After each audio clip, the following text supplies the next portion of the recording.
స్తుతి స్తోత్రం, స్తుతి స్తోత్రం, స్తుతి స్తోత్రం. Thank you father God master. Hallelujah, hallelujah, hallelujah, hallelujah, hallelujah. స్తోత్రం, స్తోత్రం, స్తోత్రం.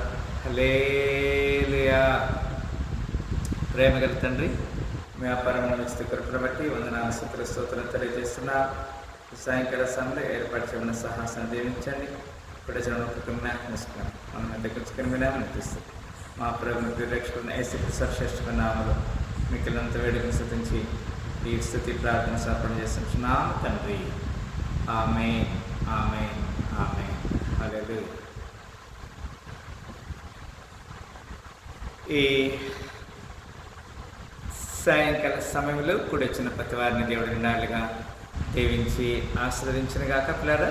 మరి కొన్ని నిమిషాలు మనము ఈ ఇంటర్సెసరీ ప్రేయర్లో కొంత మనము స్తుతి ఆరాధన చేస్తున్నాము.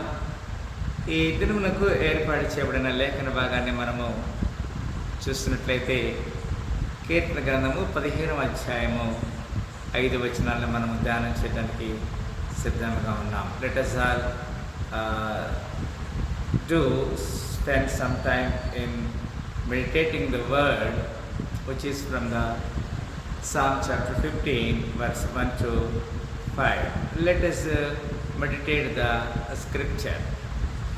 యెహోవా నీ గుడారములో అతిథిగా ఉండదగిన వాడు ఎవడు?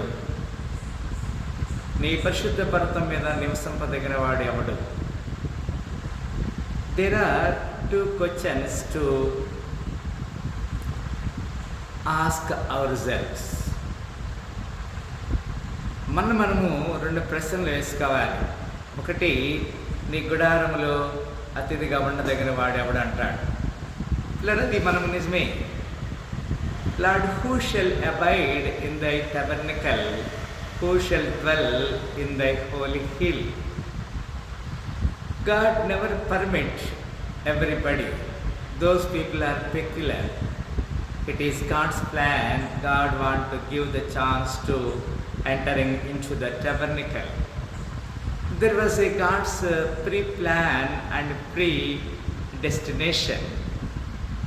We must obey and we must humble as long as you have the opportunity to enter into the tabernacle, and you will become a guest in the house of the Lord. When you are called as a guest, నీవు ఒక అతిథిగా ఉంటే దేవుడు హోస్ట్గా ఉంటాడు. ఈ ఒక విందుకి యజమానిగా ఉండే వ్యక్తిని మనం హోస్ట్ అని చెప్తాం. Now we should know that he will be a host. 2వ వచనంలో ఈ విధంగా వ్రాయబడింది, యథార్థమైన ప్రవర్తన కలిగి నీతిని అనుసరించి హృదయపూర్వకముగా నిజము పలుకువాడే.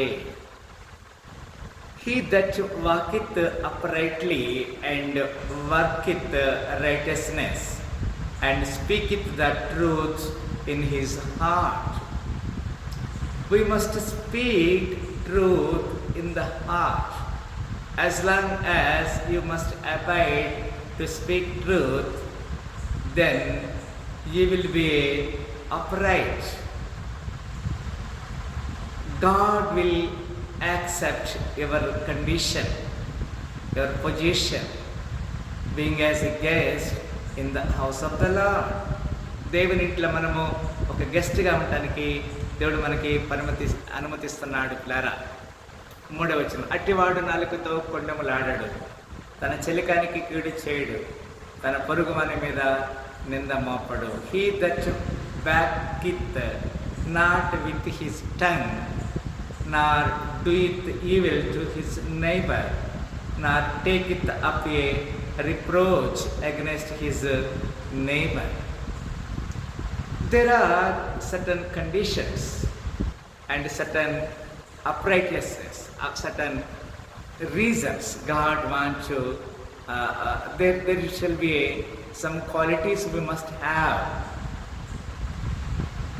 అట్టివాడు నాలుకతో కొండెములాడని అంటాడు. We should not speak any kind of wrong things. తన చెలికానికి కీడు చేయడు. Nobody cannot harm to their neighbor. తన పొరుగు వారి మీద నింద మోపడు. Reproach. Somebody can reproach their neighbors. We should be very frank and we should be very righteous way we should go. అతని దృష్టికి నీచుడు అసహ్యుడు. అతడు యెహోవా యందు భయభక్తులు గల వారిని సన్మానించును. అతడు ప్రమాణం చేయగా నష్టం కలిగినను మాట తప్పడు. పిల్లరా, ఇది చక్కని మాట. In whose eyes a vile person is contentment, but he honoreth them that fear the Lord. He that sweareth to his own hurt and changeth not. దేవుని పని విషయంలో దేవుని చిత్తానికి ఆ విధంగా మనము లోబడాలి అనేది ఇక్కడ ఉద్దేశం. అతని దృష్టికి నీచుడు అసహ్యుడు. అతడు యెహోవా యందు భయభక్తులు గల వారిని సన్మానించును. అతడు ప్రమాణం చేయగా నష్టం కలిగినను మాట తప్పడు. 5వ వచనం, తన ద్రవ్యము వడ్డీకి ఇయ్యడు, నిరపరాధుని చెరుపుకి లంచం పుచ్చుకొనడు. ఈ ప్రకారం చేయవాడు ఎన్నడూను కదల్చబడడు. ప్లరా, ఇది చక్కని మాట. He that putteth not out his money to usury, nor taketh reward against the innocent, he that doeth these things shall never be moved. దేవుని చిత్తానికి ఎవరైతే లోపడతారో వారిని దేవుడు ఎల్లప్పుడూ కూడా దర్శించే దేవుడిగా ఉంటున్నాడు, కాపాడే దేవుడిగా ఉంటున్నాడు. They never move. They will be established for ever. It is God's plan. God have a particular plan for every one. తన ద్రవ్యము వడ్డీకి ఇయ్యడు, నిరపరాధన చెరుపుకి లంచం పుచ్చుకొనడు. ఈ ప్రకారం చేయబడు అన్నడు కదల్చబడడు. పిల్లరా, ఈ సాయంకాల సమయంలో దేవుని చిత్తానికి నువ్వు సిద్ధముగా ఉన్నావా? Are you ready to get this kind of importance?